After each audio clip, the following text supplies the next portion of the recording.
বছর অপেক্ষায় থাকি কখন এই পাকা তালের সিজনটা আসবে আর আমি এই ভাপা পিঠাটা বানাবো। আসসালামু আলাইকুম, সবাই কেমন আছেন? আলহামদুলিল্লাহ আমি ভালো আছি। সবাইকে 3 মিনিটস কুকিংয়ে স্বাগতম জানিয়ে আমি শুরু করছি আমার ভাপা তালের পিঠার রেসিপিটা। তো আমি প্রথমে একটা পাকা তাল নিয়ে নিয়েছি আর পাকা তালটাকে আমি ভিজিয়ে রেখে হাফ কাপ পানিতে আমি এটা চেলে নিয়েছি, একেবারে ঘন করে চেলে নিয়েছি। আর সেখানে আমি 1 কাপ চিনি দিয়েছি। আপনারা চাইলে অ্যাডজাস্ট করে একটু বেশি কম করে নিবেন। কারণ আমি চিনি কম খাই, এজন্য আমি চিনিটা কম দিয়েছি। কিন্তু আমার মতে চিনিটা আরেকটু বেশি লাগবে। আপনারা অ্যাডজাস্ট করে নিবেন। আর এরপরে চিনিটা দিয়ে আমি ভালো করে তালের সাথে একদম মিক্সড করে নিচ্ছি। আপনারা দেখতে পাচ্ছেন আমার তালটা কিন্তু কতটা ঘন হয়েছে। এরপরে আমি আস্তে, আস্তে করে চালের গুঁড়ি মেখে নিব। চালের গুঁড়িটা একেবারে ঘন একটা ব্যাটার তৈরি হবে। মানে একদমই ঘন ব্যাটার যেটাকে বলে। আপনারা দেখেই বুঝতে পারবেন যে এটা কেমন ঘন হচ্ছে। আর যেহেতু চিনিটা আমি আগে থেকে দিয়েছি তার মানে আরও একটু ঘন করতে হবে আর কি। তো একটু, একটু করে দিয়ে আমি তালের সাথে এটা আপনার মনে রাখবেন একটা তালের কিন্তু। তো আমি এটাকে একটু, একটু করে চালের গুঁড়িটাকে মিক্সড করে নিচ্ছি। তো এটা আমার সবচেয়ে বেশি ভালো লাগে এবং এটা আমার আম্মার হাতের রেসিপি। এটা আমার খুবই ভালো লাগে। এটা খেতেও খুব মজা লাগে যেহেতু অয়েল ফ্রি, মানে তালের এই কেকটা বাচ্চারাও খাবে তেল ছাড়া এই কেকটা। একটা সময় একটা সিজনের একটা ফল দিয়ে এরকম একটা রেসিপি তো ভালোই লাগে, তাই না?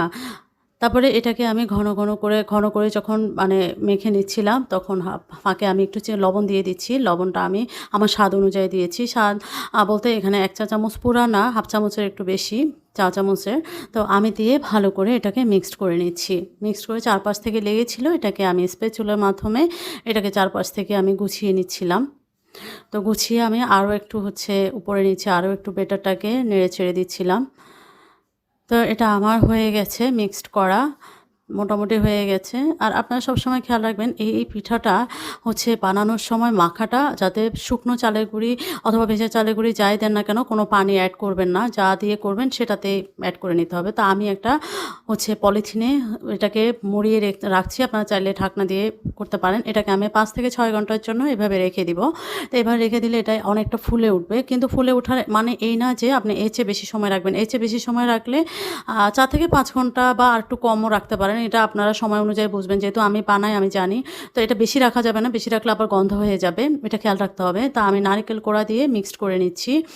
তো আপনারা যারা এটা ভেজা চালের গুঁড়া দিয়ে করবেন সেক্ষেত্রে এটা এত সময়টা লাগবে না। আমি যেহেতু শুকনো চালের গুঁড়া দিয়ে করেছি সেক্ষেত্রে আমার সময়টা একটু বেশি লেগেছে। আমার মোটামুটি 4 ঘন্টার মতো লেগেছে। আপনারা যদি চান শুকনো বা 3 ঘন্টায়ও করা যাবে। তো যারা জানেন না বা বুঝেন না, অ্যাডজাস্ট করতে পারবে না, তারা মোটামুটি 3 ঘন্টা রাখলেই চলবে।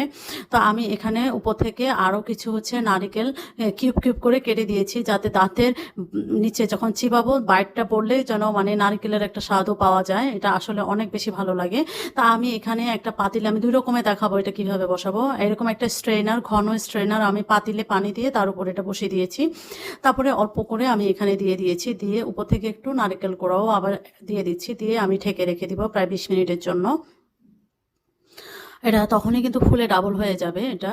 আর এভাবেও দেওয়া যায়। এভাবে নিচে কোনো কাপড় বা কোনো কিছু দেওয়া লাগে না। আর আমি আমি স্টিমারে যেটা দিচ্ছি, স্টিমারের ছিদ্রটা একটু বড়, তাই আমি 2টা নেট আমি উপর থেকে ডাবল নেট বিছিয়ে দিচ্ছি। বিছিয়ে দিয়ে অথবা আপনারা চাইলে পাতলা সুতি কাপড় দিতে পারেন। তারপরে দিয়ে আমি এটাকে আরও একটা এরকম করে দিয়ে দিচ্ছি। আমার মোট 2টা হয়েছে এরকম পিঠা। তা আমি এটাকে সবটাকে এখানে দিয়ে দিচ্ছি। দিয়ে আবারও উপর থেকে একটু নারকেল কোড়া দিয়ে দিব। দিয়ে আমি এভাবে স্টিমারেও দিতে পারেন অথবা স্ট্রেইনারে আপনারা পাতিলের উপরেও স্টিম করতে পারেন। এটা দুভাবে করা যায়। আর যদি ওভেনে করতে হয় সেক্ষেত্রে 2টা ডিম দিয়ে বেকিং পাউডার, হাফ চা চামচ বেকিং পাউডার দিতে হবে। আমি সেটাও বলে দিচ্ছি। কিন্তু ওভেনে দিলে আপনার 180 ডিগ্রিতে 30 থেকে 40 মিনিট আপনারা মোল্ডে দিলে। তারপরে নিচে কিন্তু পানি দিতে হবে। ওভেনে দিলে ওপেন ট্রেতে পানি দিয়ে তারপরে দিতে হবে। তারপরে দেখেন আমার এটা হয়ে গেছে। 20 মিনিট পরে আমার এটা রেডি হয়ে গেছে। আর এটা সাথে সাথে খুলতে যাবেন না, একটু যখন নর্মাল ঠান্ডা হবে তখন রুম টেম্পারেচারে আসলে তারপরে খুললে এটা বেশি ভালো লাগে, আরও মানে মজা হয় আর কি। দেখেন আমার এটা কিন্তু উপর থেকে খুলে চলে আসছে, এটা কিন্তু নিচে আটকায় যায় নাই। এভাবেও দেওয়া যায় কাপড় ছাড়া, কোনো অসুবিধা নাই। এই যে আমার এটা দেখেন একদমই স্মুথ হয়ে গেছে, এত সফট ছিল খেতে। এটা আমি একদমই কেকের মতো ছিল, সফট। তা আমি আপনাদেরকে ভেঙেও দেখাবো, মানে উপর থেকে দেখাবো যে এটা কতটা সফট হয়েছে। দেখেন কতটা ফুলে ডাবল হয়ে গেছে। এই যে দেখেন এত সুন্দর হয়েছে, আপনারা দেখে বুঝে যাচ্ছেন। তো আপনারা আমার রেসিপিটা কেমন লেগেছে কমেন্টস করে জানাবেন। সবাই লাইক কমেন্ট শেয়ার করে দেবেন। আল্লাহ হাফেজ।